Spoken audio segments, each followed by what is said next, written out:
आज हमारे बीच हैं, हमारे साथ हैं डॉक्टर के बी तुमाने, जो कि नागपुर म्यूनिसिपल कॉरपोरेशन से रिटायर्ड हैं last year as a deputy director. And 30 साल से ज़्यादा का तजुर्बा, to be very precise 33 years ही had been working as a infectious disease and tuberculosis doctor. Sir most welcome sir. मेरे कुछ सवाल हैं आपके। Thank you. पहला सवाल सर, कोविड-19 यानी कि कोरोना बीमारी और ट्यूबरक्लोसिस दोनों को अगर कंपेयर करें, पहला सवाल, कोविड-19 एंड ट्यूबरक्लोसिस दोनों को अगर हम कंपेयर करें तो दोनों आपस में किस तरह से कंपेयर कर सकते हैं? देखिए, tuberculosis is most infectious disease. Tuberculosis का एक पेशेंट अपने इन्फेक्शियस पीरियड में 14 नए पेशेंट क्रिएट करता है। One patient is creating 14 new patient of tuberculosis. Right. और उससे यदि कोविड-19 को कंपेयर करते हैं तो जैसा मैंने सुना है आज तक, और WHO से भी जो गाइडलाइन आई है और आपसे भी सुना है, तो एक पेशेंट कोविड-19 का सिर्फ 2.2 पेशेंट को क्रिएट करता है। तो ऐसा यदि कंपेयर करते हैं हम, तो वो बहुत ही यानी नॉर्मल डिसीज है, just like cough and cold. तो यानी कि कोविड-19 कफ एंड कोल्ड से तुलना कर सकते हैं। कोविड-19 एक मुझे हो जाए तो मैं 2 लोगों तक ही पहला फैला सकता हूँ एवरेज, लेकिन अगर मुझे टीबी हो जाए, ट्यूबरकुलोसिस हो जाए, तो मैं 14 लोगों तक पहुंचा दूंगा उसको। That is what, right. तो और दूसरी बात ये है कि प्राइमरी टीबी में 2 प्रकार है, एक प्राइमरी ट्यूबरकुलोसिस, एक सेकेंडरी ट्यूबरकुलोसिस। अब ये सेकेंडरी ट्यूबरकुलोसिस जो है, इट इज हाईली इन्फेक्शियस और मोर डेंजरस। क्यों?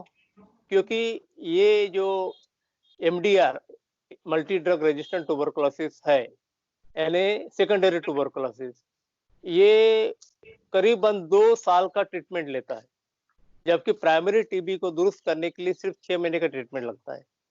और प्राइमरी ट्यूबरकुलोसिस में कोई इंजेक्शन देना नहीं पड़ता, सिर्फ गोलियों से काम चल जाता है। लेकिन सेकेंडरी ट्यूबरकुलोसिस में अपने को 6 महीना इंजेक्शन देना पड़ता है।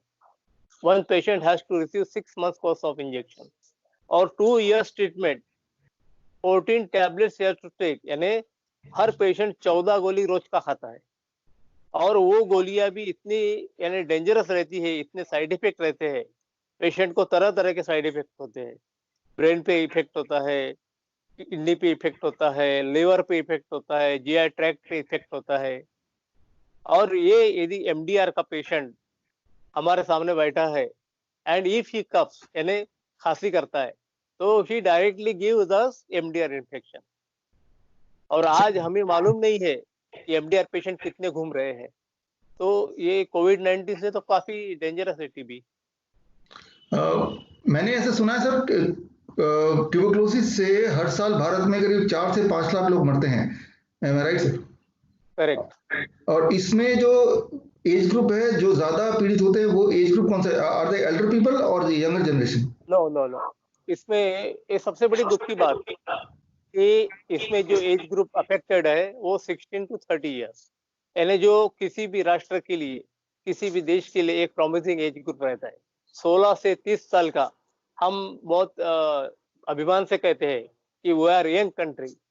35% of people they are under 65% of people they are under 35। लेकिन ये जो एज ग्रुप है, ये सबसे ज्यादा ग्रसित होता है टीबी से।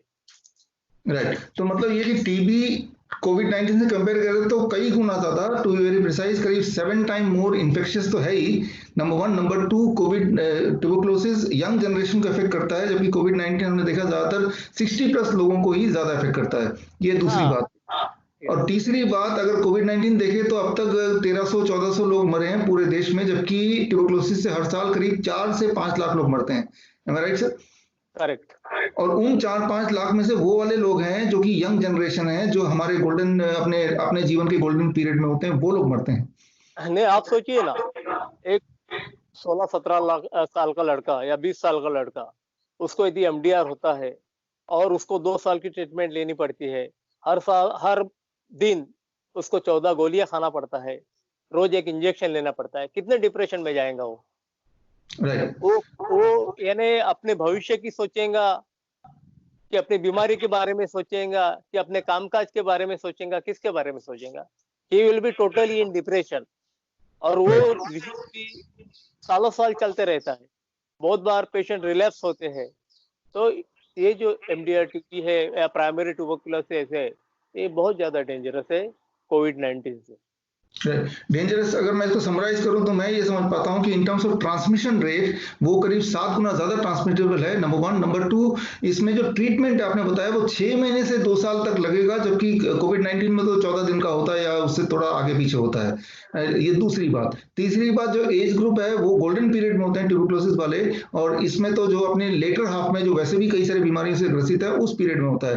ये तीसरी बात। एंड चौथी बात, the most startling thing and the most dangerous thing कि ट्यूबरकुलोसिस की जो मोर्टलिटी रेट है वो करीब 25 to 50 टाइम्स मोर है in comparison to the mortality rate of कोविड-19, क्योंकि नहीं, कोविड-19 में जो अभी 1300-1400 लोग मरे हैं, तो उसमें 4 से 5 लाख, तो मतलब कई गुना किसी भी एंगल से अगर हम देखें ट्यूबरकुलोसिस को, it is much more dangerous from any angle in comparison to कोविड-19। इतना सारा डेंजरस होने के बाद अब एक सवाल, पिछले 3-4 डेकेड यानी कि 30 साल से लेके 35 साल 40 साल के बीच में जो आपका जो एक्सपीरियंस है with tuberculosis and other infectious disease, जब ट्यूबरकुलोसिस के डॉक्टर या इन्फेक्शियस डिजीज के डॉक्टर अब तक जो आपने देखा बिफोर यू रिटायर्ड या अभी भी, क्या पेशेंट को मिलने जाने से पहले वो पर्सनल प्रोटेक्टिव इक्विपमेंट जिस तरह का आपने देखा कोविड-19 के नर्स स्टाफ पहनते हैं, पूरे एक रेनकोट की तरह पहनते हैं, जैसे एक एस्ट्रोनॉट की तरह लुक आता है, जो इंपोर्टेड पूरा एक गियर होता है, क्या वैसे पहन के जाते हैं या यूं ही मिलते हैं? देखिए, 34-35 साल पहले जब मैं टीबी वार्ड में जाता था, तब हमें कोई भी मास्क पहनने की इजाजत नहीं थी। हमारे प्रोफेसर भी कहते थे कि ये मास्क वगैरह पहन के क्या करोगे? It will not confer you protection from tuberculosis. हम तो पेशेंट के पास में जाते थे, उनको अस्कल्टेट करते थे, उनकी हिस्ट्री लेते थे, और ऐसे-ऐसे पेशेंट रहते थे जिनका आधा लंग गया है, किसी का 1.5 लंग गया है। ऐसे भी पेशेंट हमारे साथ में रहते थे। हम उनके साथ में 2-2 घंटे, 3-3 घंटे बिताते थे। उसके बाद में भी ऐसा किसी को इन्फेक्शन हुआ, ऐसा मुझे ज्ञात नहीं है। तो इम्पोर्टेंट क्या है, डिसीज रहते हैं, जीवाणु तो है, बैक्टीरिया है, वायरसेस है, एवरीवेयर दे आर। अपने बॉडी के अंदर है, अपने बाहर में है। हमें उससे यदि बचना है, तो हमें हमारी इम्यूनिटी बिल्टअप करना चाहिए। ये तो हम सोचते हैं कि मास्क पहनेंगे तो वो खांसेगा तो हमको इन्फेक्शन नहीं होगा, लेकिन वो जो मास्क रहता है, एक दिन अपन यूज करते हैं, दूसरे दिन यूज करते हैं, तीसरे दिन यूज करते हैं, उसको हैंडल करते हैं, पेशेंट को हाथ लगाते हैं, मास्क को हाथ लगाते हैं, तो क्या बैसिला या वायरस उसकी देने चिपक के नहीं बैठते क्या? They will go into your respiratory tract, तो वो तो इन्फेक्शन दे सकते हैं अपने को। इन्फेक्शन देने की बात से ज्यादा जरूरी है हमारी इम्यूनिटी बढ़ाना। हम यदि हमारी इम्यूनिटी बढ़ाते हैं तो कोई भी इन्फेक्शन डरने की बात नहीं है, कोई जरूरत नहीं है। हम तो पेशेंट को हमारे पास में ओपीडी में लेके बैठते थे, उनसे पूछते थे क्या हुआ, कैसा हुआ, खांसते भी थे पेशेंट। तो इम्यूनिटी बिल्डअप करना सबसे जरूरी है, ऐसा मुझे लगता है। इसमें आपने देखा होगा, एक उदाहरण भी दूंगा आपको। यस, एक महात्मा गांधी का सबसे बड़ा उदाहरण है, उनकी ऑटोबायोग्राफी जो है उसमें से मैंने पढ़ा है। साउथ अफ्रीका में वो प्रैक्टिस करते थे वकीली की, तो उस समय प्लेग आया। अब प्लेग आने के बाद में उस समय एक ही उपाय था कि लोगों को घर से निकालना बाहर, और उनको खुले में रखने के लिए यानी सोने के लिए जाते थे सब लोग। तो वहाँ की पब्लिक, कुछ पब्लिक अपनी इंडियन भी थी, वो इंडियन पब्लिक गांधी जी के पास आई। उन्होंने कहा कि बोले ये जो अंग्रेज लोग हैं, बोले तब अंग्रेजों का शासन था वहां पे, वो हमसे ज्यादती करते बोले। तो महात्मा गांधी ने बोला कि मैं कुछ करता हूँ बोले इसके लिए। उन्होंने गवर्नमेंट को पत्र लिखा और उसमें आग्रह किया कि हमें बोले कुछ पेशेंट दो बोले, और हमारे लोगों से ज्यादती करना बंद करो बोले, हमें कुछ पेशेंट दो बोले, हम उन पे ट्रीटमेंट करना चाहते बोले। तो गवर्नमेंट ने मान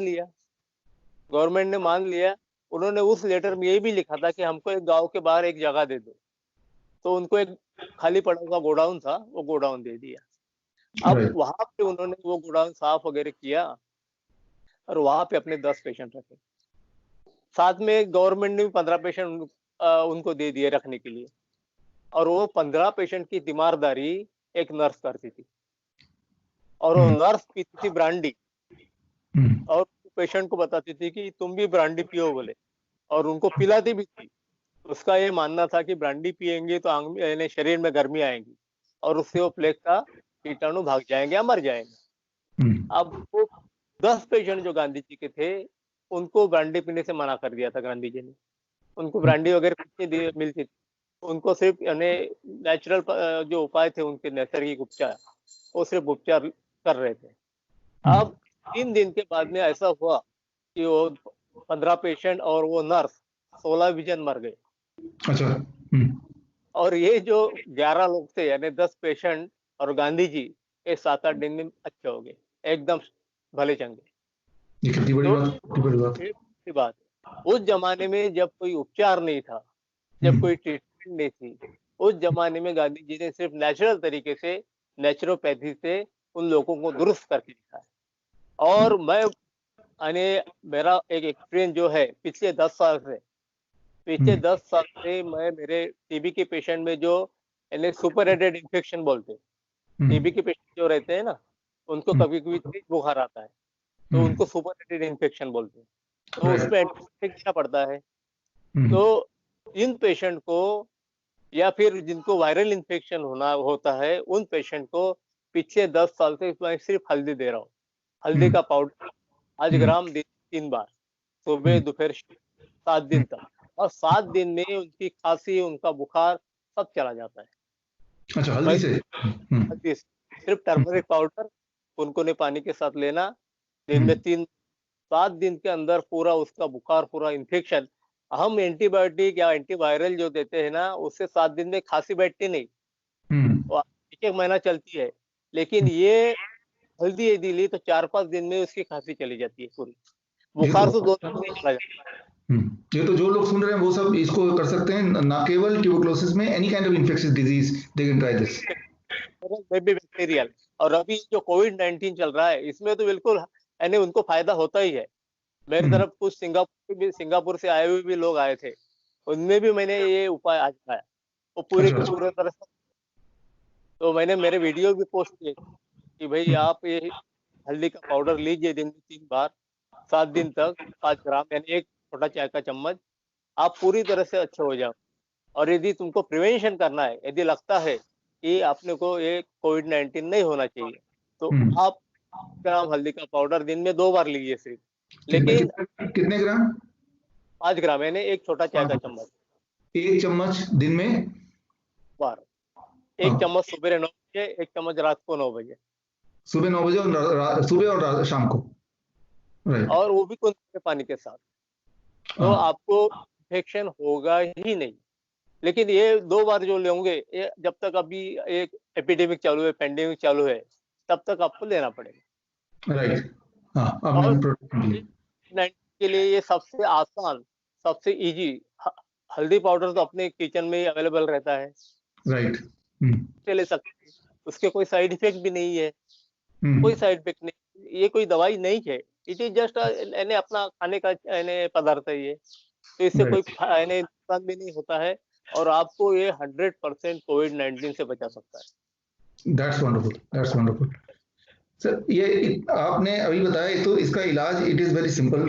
it is for any infectious disease, not just for कोविड-19 और ट्यूबरकुलोसिस, एनी इन्फेक्शियस डिजीज। अगर कोई हल्दी लेता रहे तो प्रिवेंशन एंड क्योर दोनों में काम करता है, और आपका खुद का एक्सपीरियंस है, राइट। सो लास्ट 10 इयर्स का ये है। आई एम चीफ फिजिशियन ना, एलोपैथिक डॉक्टर। यस यस तो यस। लोग कि भाई तुम वो बाकी के जो डॉक्टर लिख के देते हैं बड़ी बड़ी गोलियां, हायर एंटीबायोटिक, 200 रुपए की एक गोली, 300 रुपए की एक गोली, आप क्यों नहीं लिखते? मैं बोला ये 5 रुपए की भी नहीं पड़ती हल्दी, 7 दिन तक लोगे तो 5 रुपए की भी नहीं होगी, और उससे आपको एंटीबायोटिक से जो तकलीफ होती है, लूज मोशन लगता है, कॉन्स्टिपेशन होता है, ये होता है, भूख नहीं लगती, लीवर पे आता है प्रॉब्लम, तो ये सब प्रॉब्लम भी नहीं होंगे। तो राइट ये अच्छा क्यों होगा? या तो अभी जितने भी लोगों को मैंने बताया उन्होंने एंटीबायोटिक लेना बंद कर दिया। या मतलब ये कि एलोपैथिक डॉक्टर होने के बाद भी एंटीबायोटिक एंटीवायरल ना देके यू प्रेफर कि हेल्दी अगर लोग लें तो साइड इफेक्ट तो होंगे ही नहीं, और उनके क्योर के चांसेस एंड क्योर के जो ड्यूरेशन है वो दोनों में एडवांटेज मिल जाएगा। Clear cut. क्योंकि अभी पैथी का मतलब नहीं है, हमारा जो एम है it should be cure of the patient, किसी भी तरीके से होना है, जो भी तरीका है, चाहे वो होम्योपैथी हो, चाहे वो नेचुरोपैथी हो, चाहे वो एलोपैथी हो, हमको easy and sustainable cure of the patient, that should be our goal. या गोल एक ही है कि इंसान ठीक हो जाए। हाँ, इंसान बस, बाकी क्या है। राइट। एक आखिरी सवाल। जैसे टीवी में हमने देखा कि जो कोविड-19 के पेशेंट को ट्रीट करने के लिए जो नर्सिंग स्टाफ है, डॉक्टर है, ये जैसे मैंने बताया पर्सनल प्रोटेक्टिव इक्विपमेंट पहनते हैं, बिल्कुल पूरी तरह से ढक लेते हैं, जैसे रेनकोट या यूं मानो जैसे एस्ट्रोनॉट की तरह लगने लगते हैं। बहुत ही एक भयंकर सा पिक्चर आता है। तो ये जैसे आपने बताया कि इससे भी भयंकर बहुत सारी बीमारियां और भी हैं, इन्फेक्शियस बहुत सारी बीमारियां और भी हैं, और पिछले 30 साल में तो आपने देखा नहीं कभी डॉक्टर्स को पहनने के लिए। लेकिन अब जबकि ये बहुत ही मामूली सा बीमारी है, you have compared it with common cold जैसे ही है, और इसका इन्फेक्शन रेट भी 2.2 जैसा आपने बताया, तो उसके बावजूद भी डॉक्टर्स पहन रहे हैं। इवन गवर्नमेंट ऑफ इंडिया ने $1 बिलियन लोन लिया है यूएन से, ताकि इस तरह के इक्विपमेंट, ये जो पूरा पहनावा है, ये खरीद के इंपोर्ट करके डॉक्टरों को, नर्सों को बांट सके। तो इसके पीछे क्या लगता है आपको, आपके क्या इनपुट है? देखिए, मैं अभी जैसा बोला कि हम इन्फेक्शियस वार्ड में जाते थे, तब हमें मास्क पहनने की भी इजाजत नहीं थी। अब ये जो कोविड-19 है, ये रेस्पिरेटरी ट्रैक इन्फेक्शन है, यानी वो राइट अपने श्वसन केंद्र जो है उसको इन्फेक्ट करता है। तो इन्फेक्शन कहाँ से जाएगा? एक तो नाक से जाएगा, नहीं तो मुंह से जाएगा। मुंह से आएगा। हम पूरा का पूरा गाउन पहन रहे हैं, लोगों को दिखा रहे हैं, टीवी पे आ रहे हैं, क्या इससे पैनिक क्रिएट नहीं होता है? लोग डरते नहीं है। आप हर एक पेशेंट की, आज एक पेशेंट मर गया, कल दूसरा पेशेंट मर गया, तीसरा पेशेंट मर गया, इसका रियल टाइम लेके यानी टीवी पे दिखा रहे हो, ऐसे मास्क पहन के, पूरा गाउन पहन के लोगों को दिखा रहे हो, क्या हो रहा है इससे? पीपल आर पैनिक, इतना यस ज्यादा ये उनमें पैदा हो गया है कि वो सोचते हैं कि क्या हो गया है, कितना बड़ा यानी डेमोन आ गया है हमको खाने के लिए। राइट। इतना जितना लोगों को डराने की जरूरत नहीं है, ऐसा मुझे लगता है। तुमने या कोई भी मशीनरी ने, सरकारी मशीनरी ने लोगों की हिम्मत अफजाई करना चाहिए, कि वो हौसला बढ़ाना चाहिए। ऐसे यदि दिखाओगे तो लोग डरेंगे नहीं तो क्या करेंगे? राइट। और अभी जो लॉकडाउन से तो लोग और डर गए हैं। जितने लोग अभी ये पेंडेमिक से नहीं मरेंगे, उतने लोग तो भूखमरी से मरेंगे। कितने के जॉब चले गए हैं, कितने को हजार हजार किलोमीटर पैदल जाना पड़ा है, पेट में भूख है, मन में दिमाग में आग है, गुस्सा है, वो लोग तो बेचारे क्या करेंगे? ये दुकानदार लोग दुकान बंद करके बैठे 40-40 दिनों से, उनके पास भी खाने के लिए कुछ नहीं है। गवर्नमेंट देती है, एक बार आती है, कभी तो भी एक बार मिलता है, कोई एनजीओ आता है, कोई खाना दे देता है। कब तक चलेगा ये? लोगों को ये कोई सोल्यूशन नहीं है। मैं तो बोलता हूँ कि सिर्फ यदि गवर्नमेंट ने मास्किंग और सोशल डिस्टेंसिंग भी किया तो भी अपना जो उद्देश्य है वो सफल हो जाता है। थोड़ा स्ट्रिक्टली करना चाहिए। लॉकडाउन करके क्या कर रहे हो? बाकी दुनिया में भी और देश है जहाँ पे लॉकडाउन नहीं हुआ है, तो वहां तो अपने यहाँ से ज्यादा लोग मर गए क्या? नहीं ये मरे। देखना, इसका स्टडी करना चाहिए कि वहां पे मरे, यहाँ पे मरे। इसलिए लॉकडाउन करना मेरे ख्याल से तो बराबर नहीं है, ऐसा मुझे लगता है। और लोगों में अवेयरनेस ज्यादा फैलाना ज्यादा अच्छा रहता है, लेकिन लोगों में डर फैलाना बहुत बुरा रहता वेरी ट्रू, वेरी ट्रू। है। और तो इससे सिर्फ पैनिक और क्या हो रहा है? सही दे आर बात, सही गेटिंग बात। पैनिक। तो इससे यानी यदि उनका मोरल डाउन हो गया है, देखो हमारी इम्यूनिटी हमारे मोरल से भी, यानी हमारे मन की शक्ति कितनी है उसके ऊपर भी डिपेंड करते हैं। समझो हम बैठे हैं और एक आदि सडनली हमको किसी ने बताया कि वो वहां पे किसी का पहचान वाले के नियर रिलेटिव का एक्सीडेंट हो गया, हम डर जाते हैं एकदम, हमारा सब यानी शरीर में की शक्ति चली जाती है। क्यों? क्योंकि हमारे मन की शक्ति जो रहती है वो खत्म हो जाती है। राइट तो या इन्फेक्शन में, कोई भी इन्फेक्शन में जब हमारे मन की शक्ति स्ट्रांग रहेंगी तो हमारी इम्यूनिटी स्ट्रांग रहेगी। राइट इम्यूनिटी सिर्फ पीने से भी रहती है, या इम्यूनिटी खुद पीने से भी रहती है, या इम्यूनिटी मन की शक्ति स्ट्रांग रखने से भी रहती है। तो ये सब इम्पोर्टेंट है। ये डराना ओके वगैरह अच्छी बात नहीं है।